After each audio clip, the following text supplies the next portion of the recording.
Hello Internet, my name is Criminal Pancake, and welcome back to a video, I suppose. And we're playing Bunny Must Die, so let's just start the game. Let's go with our good old tried and true.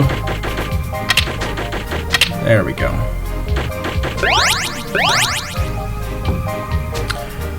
Uh, 1999X. Cat weapons using thermonuclear power have triggered the feline world war and enveloping the world in feline flames. The remaining populace were plunged into a cruel war where only the strong survived.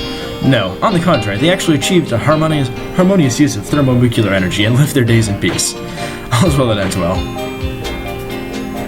3 days later, the mighty thermonuclear power plant exploded. At the time, Bunny just happened to be nearby. She was not badly injured, but the exploding cat curse caused her to grow cat ears. Bunny was turned into a half-rabbit, half-cat something or other. Oh whoa, oh my, how terrible this all is.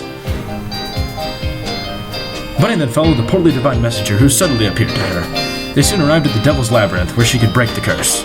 However, as soon as they arrived, they were attacked by a raging bull. The portly divine messenger fought back with everything he had, but it proved futile. He was pierced 24 times by those incredibly sharp horns, dying on the spot. He ran into my horns 24 times. The portly divine messenger was totally beyond dead. The raging bull then up and left, but Bunny had no idea how to escape the place. There's quite a bit of humor into my favorite song in the game. And there's our controls. Move left and right. You can't turn until you get a special item. That's true. You can crouch, you can use your weapons, jumping, time. We'll get to that later. Spitting jump. That's also a thing. And there's also guard blocking, which we'll get to. And then our shield shooter. First, let me just pause real quick. Okay, we're back. Also, this is the pause menu. Oh, I forgot to change some things. Oh well. This is the menu. There's also other items that you can change on the main menu that I didn't show. For example, you can change between the classic view, which I don't have on, but I want to have on. There's voice, background, sound stuff. Original, which isn't as great, but this arranged is great. Configuration, basic stuff. Yeah. Anyway, oh, it's not what I wanted, but I can change things. This is the real configuration menu. Let's see. Graphics. That's strange. Anyways, let's actually play this game.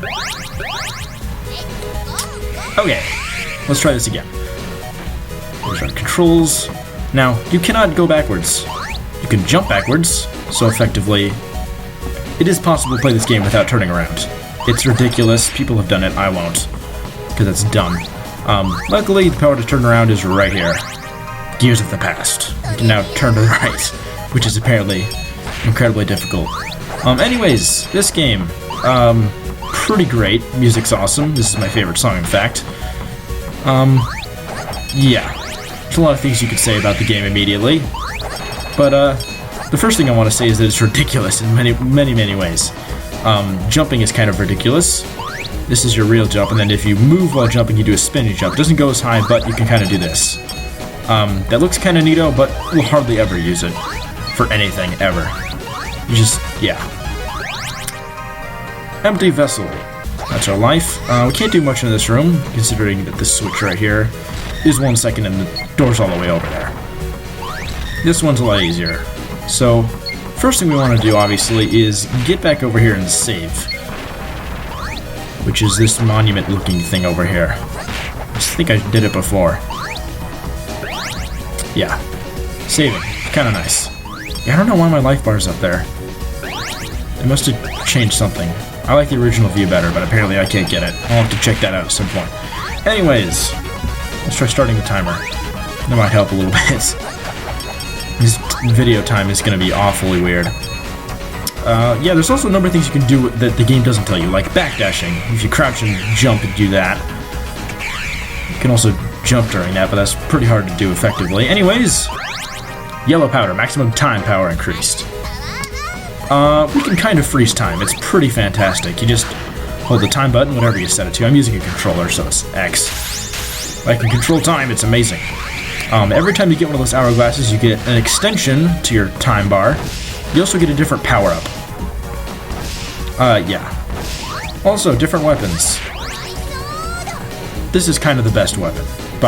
It's kind of a favorite of most people, including myself. Because it's pretty much the best.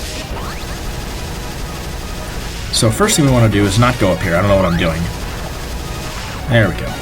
Go down. This game, yeah, it's ridiculous because, just for example, if I were to play this game side by side with someone who has never played this game before. Ah, crap. That's not what I wanted. Reloading saves. Okay, let's try that again, without switching weapons. I'm the first devil. Oh, Bono boy. I'm not even gonna try to read that. Who is this girl? I'm not really in the mood for this. I didn't ask for your life story. Oh, whatever. But I will say this. I think you need to make up your mind. Are you a cat or a rabbit? You just crossed the line, Miss Forehead. Anyways, first boss. Yeah, it's kind of difficult if you don't know what you're doing. Luckily, I happen to sort of... Oh, guard blocking. You just have to push a directional button right as you get hit by anything. Just the right timing, and you guard block. You kind of do a little jump, which is what people use to beat this game without doing a lot of things. I'll explain that when we get actual things. This is making a whole lot of sense, and I apologize. Get over here, friggin' devil. Thank you. Victory pose! Yes. Bunny will pose every time you beat a boss. It's pretty great. Anyways, for beating this boss, we get pretty much the most amazing thing ever. Running shoes. We can dash. It's amazing. This game just feels awful without it. You're just so slow, but you dash and it's amazing. Let's definitely save the game and continue on. Also, looks yellow to me. Anyways, every dot on the screen there on the map is a power-up. Red ones are actual items that you use to progress through the game. There are white dots too, but I haven't seen those yet because I haven't gotten the thing they represent. Anyways, let's see. Now we need to go up back to the starting area. Ow. Ow. Friggin' dude. Get out of my... fine. Black Wing. Boomerang. It's pretty alright, I guess. Not as good as the sword. The sword is kind of, well, used mainly throughout the entire game, so you may or may not see a bunch of different weapons. There we go. Fossil. Okay. You. Okay, here we go. Oh no! Well, that was fantastic. Just incredible. Let's try that again. Without the intense failure that I bring to everything I do. Okay. What can I say about this game? I have so much to say about this game until now. Oh no! It's pretty funny at some parts. Like, the dialogue's pretty great, there's some pretty funny bosses. Hopefully we'll get to see some of them. I mean, of course we'll get to see them. Yeah, this game is pretty ridiculous, and it'll be a lot of fun. I've been playing this game a lot lately. And if it's good enough for me to actually do an LP of it right now, then it's gotta be pretty good. So... Oh! That was awful.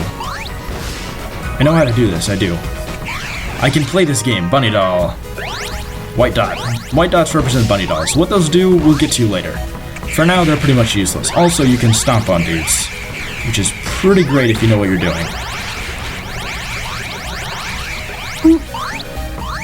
Okay, save our game.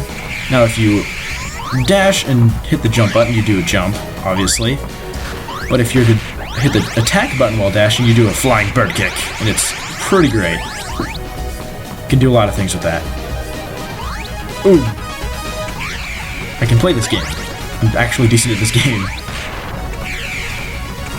I might make this look a little bit easier than it actually is, because it takes a lot of getting used to play this game, like the controls and such. Oh, wait a minute. I'm missing something incredibly important. To do that, you don't need the dash for that. You need the dash and something else.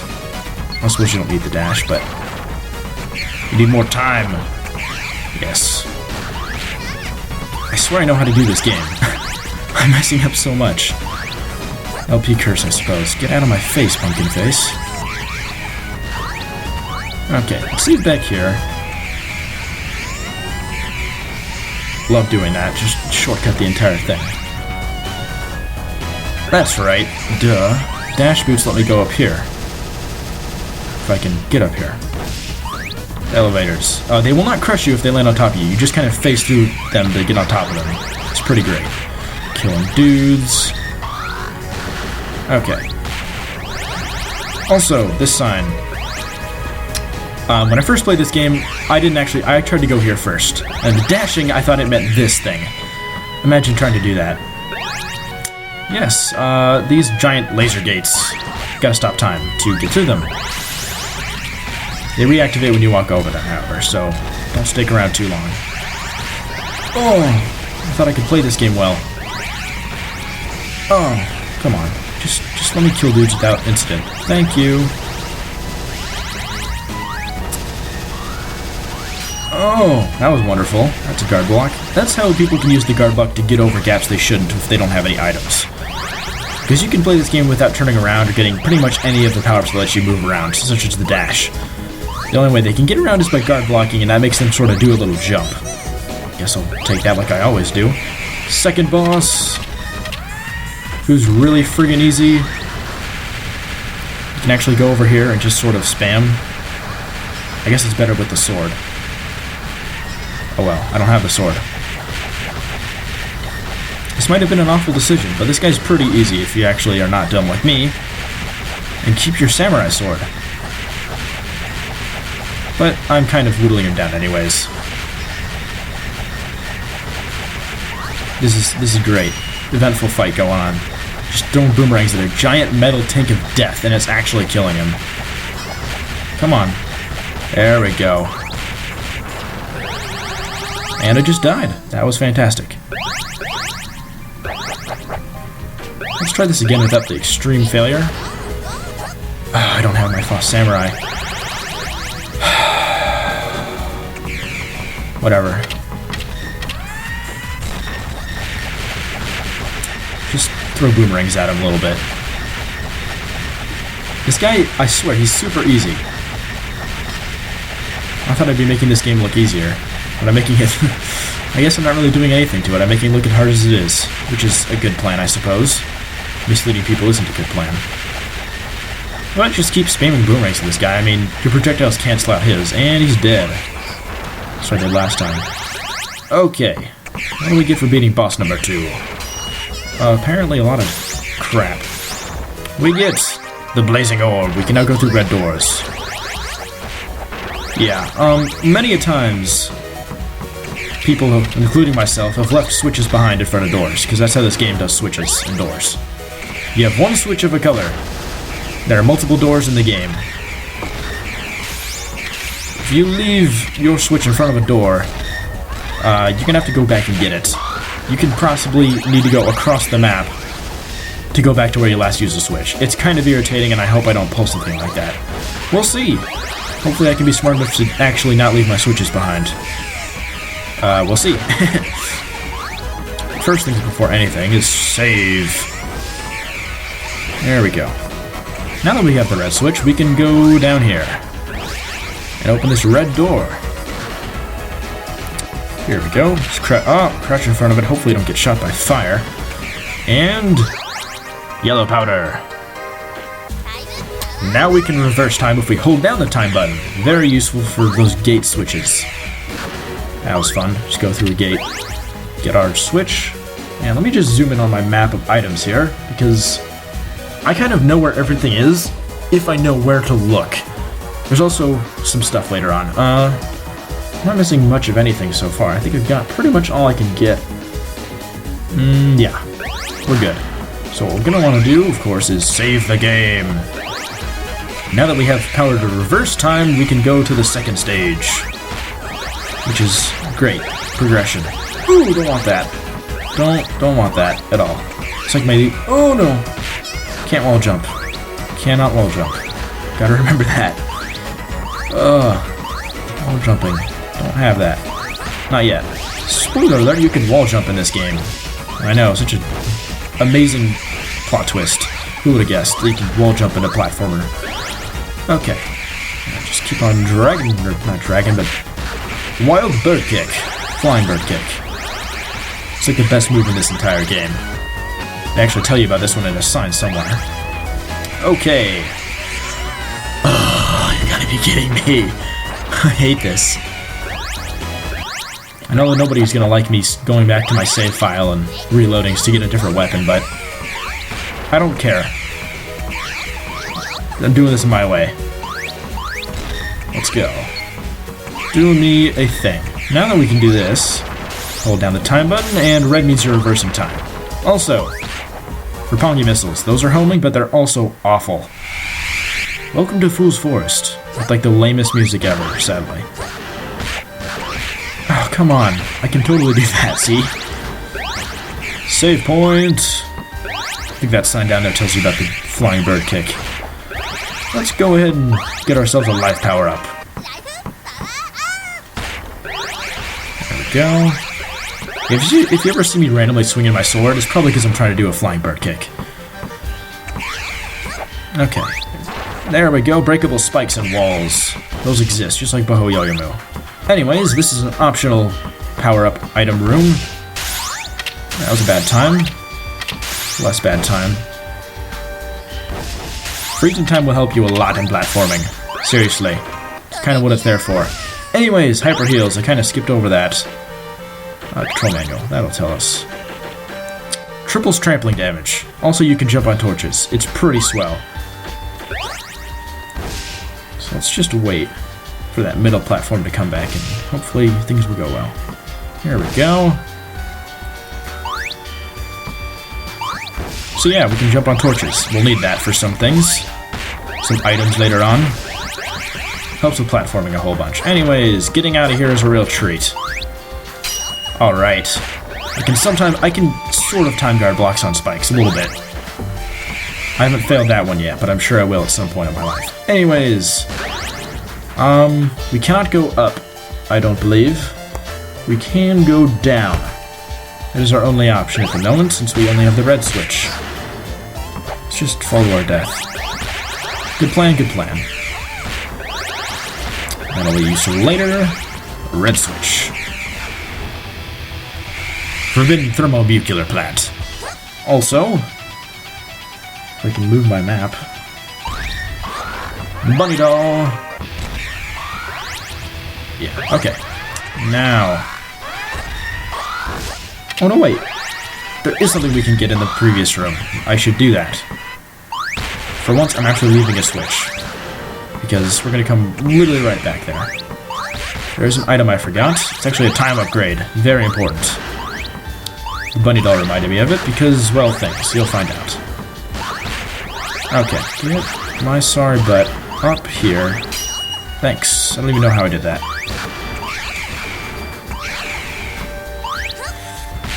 Thanks. Just get out of here. Leave me alone, cannons. I don't like you. Okay. Ooh, that was good. That was not good. Keep trying to wall jump into walls, but I can't. Because I like to... Oh, that's the spike hammer. It's a flail. Everyone calls it a mace. Which pisses me off because I'm stupid. Basically, it works kind of like flails in Terraria. Oh, yeah, that's not what I'm doing. What I am doing, however, is right up there. I missed it. How am I gonna get up there? In there. Like that, I suppose. These are breakable. Time power up.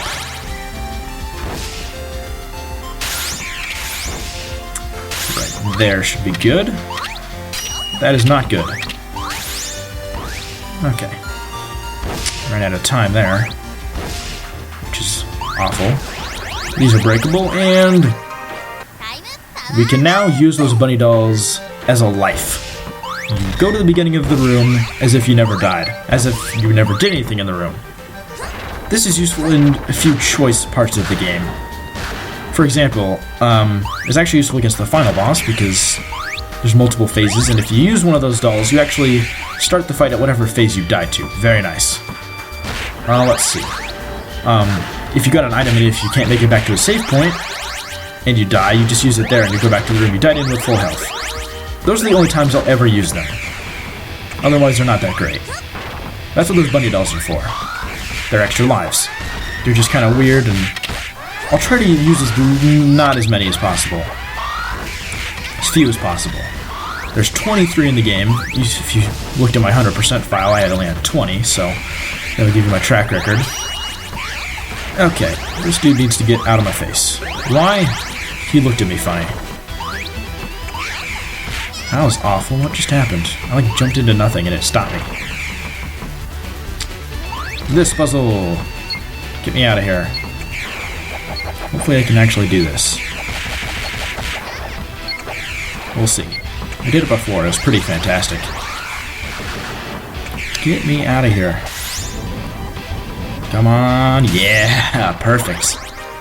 There's another life. Save point. This is kind of the good part of the room. And this is a place with a health up. Don't dragon kick off of there. Dragon kick off of there and get yourself a life upgrade. I've already got quite a few of those. If I'm not mistaken. We got most of the things here. Got that. Doing good so far. Save again. Because just like Bottle Yo-Yo move, you don't save, you're gonna pay for it. This puzzle, there's a switch at the bottom, and there's also switches up there. They all activate the same things. The trick is that you're supposed to use these multiple switches to reset the timer. It's possible to do it without doing this. I just can't because I'm not that great. I'm not super pro speedrunner. Not even a speedrunner. That's McDale. He does that a lot. He just likes it. Anyways, this is what you need to do to get into the boss room. Not boss room. Pre-boss room. Pre-boss room to the mini-boss. Not the boss. This guy is pretty simple. Yeah. Not hard at all. If you know what you're doing. I apparently don't know what I'm doing. It's just a thing I don't know how to do is things. Okay. Now, there is something up here. That. We cannot get it yet. We'll come back for that later. For now, we'll come back. Anyways, this... I told you this game had a sense of humor, and here it is. But you'll have to wait for the next time, because as far as my timer's concerned, we're at 20 minutes. So, in the next episode, we'll fight we'll fight that boss in the next room. See you all then.